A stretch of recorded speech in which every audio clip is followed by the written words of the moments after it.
Okay, I'll make this quick. I'm coming to you live from a secret location. This is where I keep all of my secret knockout game videos. Yeah, you remember the one Evan Osnos, the greatest writer in the world for New Yorker, said don't exist?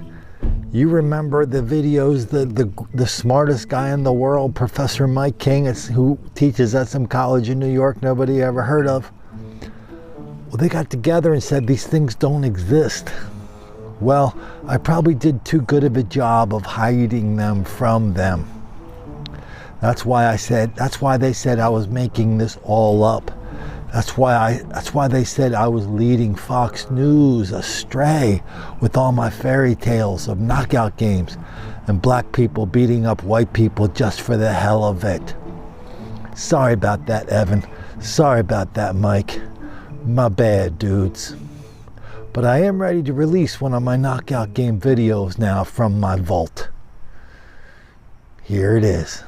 Sucker punched on a Metrolink train. Tonight, a man takes aim at his attackers and those responsible for protecting riders. Good evening. I'm Steve Savard. And I'm Courtney Bryant. News 4's Vinton Blandon is at the Civic Center station where the attack happened. Tonight, you are seeing his story only on News 4. Vinny.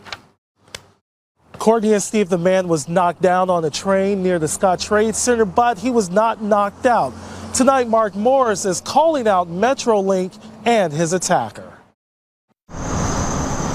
When it comes to safety on St. Louis's buses and trains, Metrolink tries to cover it up and say, well, it's safe and all that stuff, but it's not because I'm a victim of it now. Mark Morris became a statistic Wednesday after riding an eastbound Metrolink train to the Civic Center station and coming across a group of men on the train. One of them hit me right upside the head. He was swinging for the fence, he was trying to knock me out. Morris recalls getting jabs on the left side of his face. When he hit me, I went like this, my glasses came up off my face like that, and I knew I'd been hit. Morris recovered quickly, but not fast enough to catch who threw the punch. One of the guys turned around and looked at me, and he looked scared because he hadn't knocked me out like he wanted to. Morris rode the train down another stop to 8th and Pine, where he called police.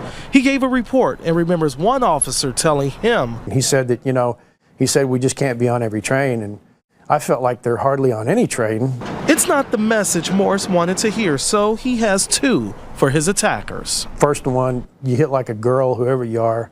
And secondly, I would say that you just shouldn't treat people that way. You shouldn't do violent acts towards people.